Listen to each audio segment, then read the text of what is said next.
بھائیو آپ کی زندگی بہت زیادہ قیمتی ہے.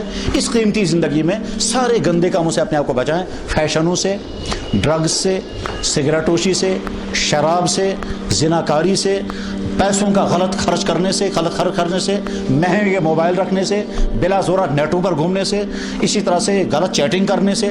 ان تمام گندے کاموں سے اپنے آپ کو بچائیں تو آپ کی زندگی کامیاب ہوگی. اور جو آپ کا سبجیکٹ ہے اس میں اتنی مہارت پیدا کریں تو آگے چل کر کے کہیں چل سکیں گے. کمپٹیشن کی اس دور میں آپ کے ہاتھوں میں ڈگریاں ہوں گی ڈبل ایم میں، لیکن چلیں گے کہیں نہیں اگر قابلیت نہیں ہوگی. مشکل ترین کمپٹیشن ہے آج کے دور کا. ادھر سے بے روزگاری کا دور ہے، تو قابلیت اگر نہیں ہوگی تو کہیں بھی نب نہیں سکیں گے. اور قابلیت اگر ہوتی ہے تو چاروں طرف سے آپ کو اپریشیٹ آئے گا. قابلیت ہوتی ہے تو چاروں طرف سے آپ کو لینے والے آئیں گے. زیادہ قابل لڑکا ہوتا ہے تو پڑھتے پڑھتے ہی کمپنیاں اس کو پرچیز کر لیتی ہیں. بیٹا آپ کو ہم پڑھائیں گے، لیکن جب جو ہے آپ کی ڈگری کمپلیٹ ہو جائے گی تو آپ ہمارے یہاں کام کرے گا اگر قابلیت ہوئی. اور قابلیت اگر نہیں ہوتی تو انفٹ بعد میں 4th کلاس میں ملازم بھی نہیں لگتا کہیں. تو اپنے اندر قابلیت پیدا کریں، اپنے کیریکٹر کو بچائیں. اور ساتھ میں یہ بات ذہن میں رکھیں کہ آج کے زمانے میں بے دینی کا سیلاب اس طرح سے چل رہا ہے کہ گھروں کے اندر بھی ہے. حتیٰ کہ ہو سکتا ہے آپ کے والدین آپ کے لیے رکاوٹ بنے. کتنی نوجوان لڑکے ہیں نماز پڑھنا چاہتے ہیں، والدین رکاوٹ. کتنی نوجوان لڑکیاں پردہ کرنا چاہتی ہیں، ماں پردہ نہیں کرنے دیتی، باپ پردہ نہیں کرنے دیتا ہے. کتنے نوجوان لڑکے ہیں. آج پرسوں صبح مجھے ایک لڑکا فون کر رہا تھا، اللہ اکبر، وہ مجھے فرقار فون کر رہا تھا، کہنے لگا جناب میں ابھی بالغ بھی نہیں ہوا تھا. میں نے کہا تم کو معلوم ہے بالغ کیا ہوتا ہے؟ کہنے لگا جی میں نے سنا ہے 12-13 سال. 12 لڑکے کو جب غسل فرض ہو جاتا ہے تو لڑکا بالغ ہو جاتا ہے، اور لڑکے کو جب مینسز شروع ہو جاتے ہیں تو لڑکی بالغ ہو جاتی ہے. اور جب لڑکے کو غسل فرض ہو جائے اس کے بعد سیکھنا چاہیے کہ غسل کس طرح کرنا ہوتا ہے، کن کن صورتوں میں غسل لازم ہو جاتا ہے. اگر کوئی اور لکوڈ اگر نکل گیا تو اس سے غسل لازم ہوتا ہے یا نہیں، یہ سیکھنا چاہیے، پوچھنا چاہیے. اسی طرح سے لڑکیوں کو بھی پوچھنا چاہیے. اور خود پوچھ نہیں سکتے ہیں تو صحیح کتابیں ڈھونڈنی چاہیے، صحیح کتابیں پڑھنی چاہیے، تاکہ ایسا نہ ہو پاکی اور ناپاکی کے مسائل. جناب رسول اکرم صلی اللہ علیہ وسلم کی خدمت میں ایک مرتبہ ایک خاتون آئیں اور نے کہا یا رسول اللہ، اللہ تعالیٰ تو نہیں شرماتے؟ حضور نے فرمایا بالکل نہیں. کہا میں آپ سے ایک مسئلہ پوچھنا چاہتی ہوں، مگر وہ شرم کا مسئلہ تھا، اس لیے پہلے اس نے کہا ان اللہ لا یستحی، اللہ تعالیٰ شرماتے نہیں ہیں، میں آپ سے پوچھنا چاہتی ہوں. اس کے بعد اس نے کوئی پرائیویٹ مسئلہ پوچھا، کچھ منتھلی کورسز کا مسئلہ پوچھا ہوگا یا اس سے ریلیٹڈ کوئی اور مسئلہ پوچھا ہوگا. تو غرض ہے کہ وہ مسائل سیکھنے ہوتے ہیں، پوچھنے ہوتے ہیں. تو میں یہ سمجھا رہا تھا کہ یہ لڑکا مجھے فون کر کے کہتا جی جب سے میں بالغ ہوا تب سے میں نے امامہ چھوڑا نہیں.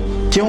کیا لگا میں نابالغ ہی تھا تو میں بہت زیادہ درود شریف پڑھتا تھا، تو میں نے دیکھا جناب رسول اکرم صلی اللہ علیہ وسلم کو اور ان کے سر پر امامہ تھا.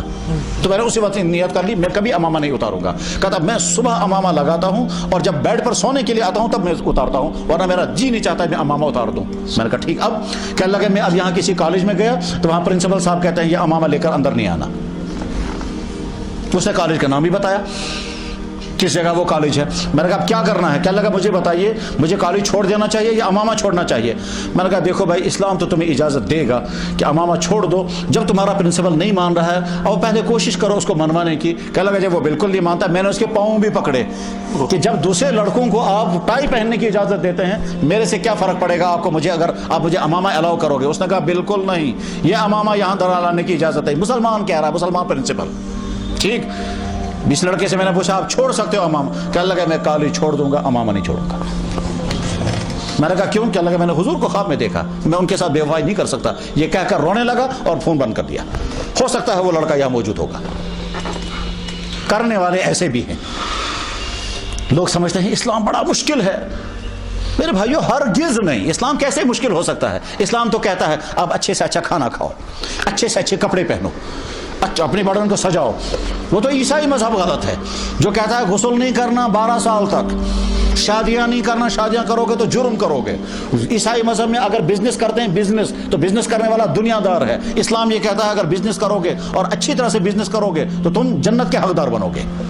ہمارا اسلام یہ کہتا ہے سچائی اور امانت داری کے ساتھ بزنس کرنے والا قیامت کے دن نبیوں کے ساتھ ہوگا. یہ ہمارا نبی فرماتا ہے. ان کے مذہب میں، آج کے مذہب میں جو بزنس کرنے والا وہ کبھی جنت میں جا ہی نہیں سکتا، اس لیے کہ وہ دنیا دار بن گیا. ان کے مذہب میں اسلام نکاح کرنے کی اجازت ہی نہیں ہے، اور جو نکاح کرے گا وہ وہ گندا ہو گیا، وہ کبھی صاف ہو نہیں سکتا. جس نے عورت کو ٹچ کر دیا وہ ہمیشہ کے لیے گندا بن گیا. یہ ان کے مذہب میں ہے. ہمارا مذہب یہ کہتا ہے نکاح ضرور کرو اور جلدی کرو، دیر مت کرو اور جلدی کرو. پھر مرد کو کہا گیا بیوی کے سارے حقوق ادا کرو، خوش رکھو اسے. بیوی کو کہا گیا شوہر کے سارے حقوق ادا کرو، خوش رکھو. تم اس کو خوش رکھو گے تم بھی خوش رہو گے، وہ تمہیں خوش رکھے گی تم بھی خوش. ہمارا دین تو یہ ہے. ہمارا دین مشکل نہیں، آسان دین ہے.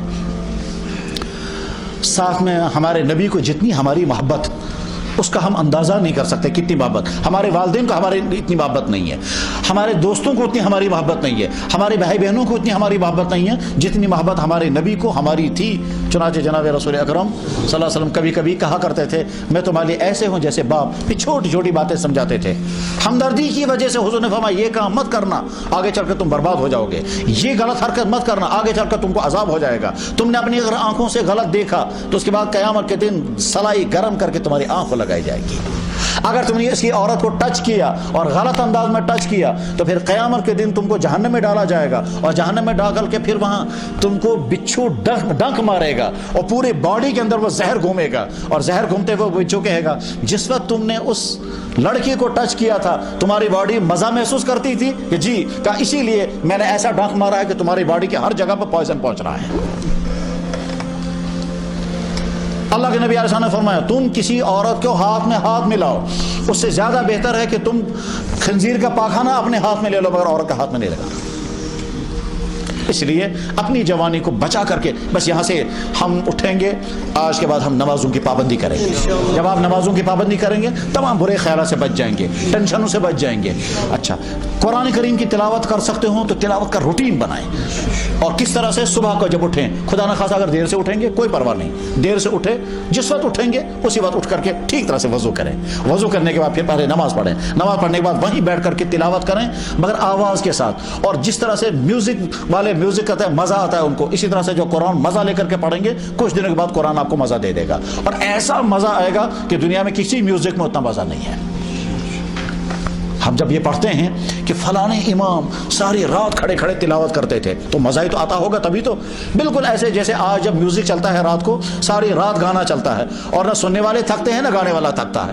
اسی طرح سے ان کو جب مزہ آتا تھا قرآن کی تلاوت کرتے کرتے تو